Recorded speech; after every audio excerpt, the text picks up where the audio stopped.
Hello everyone, welcome back to my channel and today I am telling most amazing English story thoughts. My name is Shavita, I am 56 years old and I have a plane ticket to Qatar. Can you believe that? I still can't.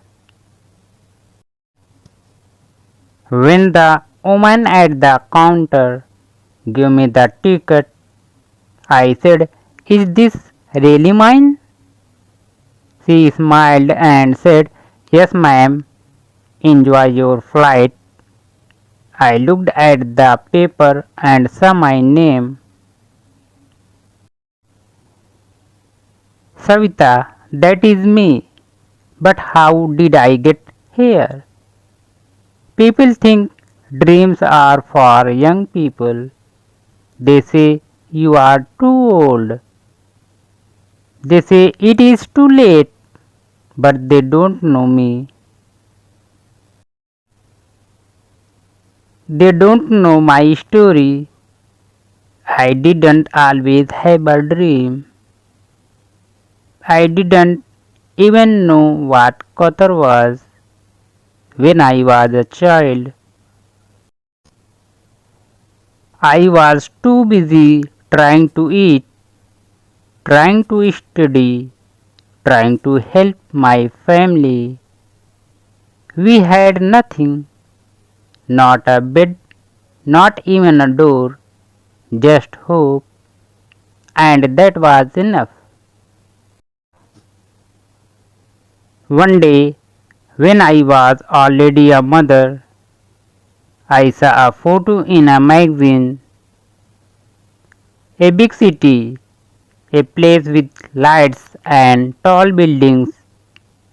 The name said Qatar.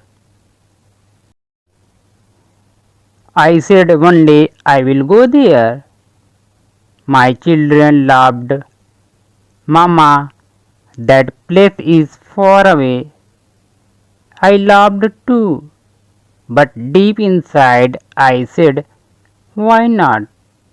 Now I hold the ticket, but it wasn't easy.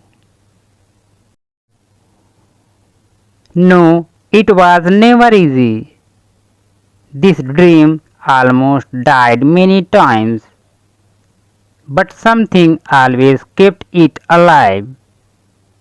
And just when I thought I was too old, something happened. Something that changed everything. Something I did not expect. But let me tell you from the beginning, I was not born rich. I was not born lucky. I was born tired. Tired from the beginning. My parents worked every day. My father said, if you don't work, you don't eat. So I worked when I was 9. I cleaned floors when I was 12. I sold food on the street when I was 15. I stopped going to school. I said one day I will go back, but I never did. Years passed. I became a wife, then a mother. My husband said we must save money, but there was never money to save. Everything went to food, clothes, and school for the children. I didn't complain. I was happy. I think, but the dream of Qatar was still there, quite hidden but alive. One day I told my husband, maybe when we are old we can travel. He said, "Travel where?" "To the next street." And he laughed. I laughed too. But I didn't forget. Then something bad happened. He died. I was only 52. People said, "Now you will rest." But I didn't want to rest. I wanted to work. I wanted to save. I said, "Maybe now it's my time." But things got worse. My health started to change. My back hurt. My head hurt. The doctor said, "You must stop working." I said, "If I stop, I stop dreaming." He said, "You are not young anymore." I said nothing, but inside I screamed, "I still have time." Everyone said, "Qatar is too far. It's too expensive. It's too late." Even my own children said, "Mama, please forget about it." But I couldn't. I couldn't let it go. Not it. Not after everything. And just when I was ready to give up, something strange happened. I started working again, even when the doctor said no. I said, "I will work slowly." I cleaned one house a week, then two, then three. I sold fruits at the church on Sunday. I saved every little coin. I wrote Qatar on a small jar and put all the money there. It was not much, but it was something. Every month something happened. The fridge broke, the roof leaked, my son needed help with rent, my granddaughter needed money for school. I opened the jar. I gave the money. Then I closed the jar and started again. Sometimes I cried alone. I said, "Maybe this dream is too big for someone like me."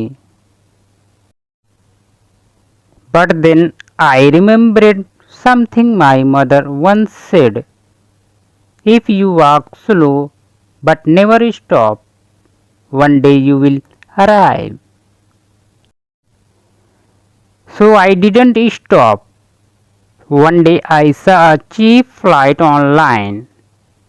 It was a special offer, only $400. I had 3 and 10.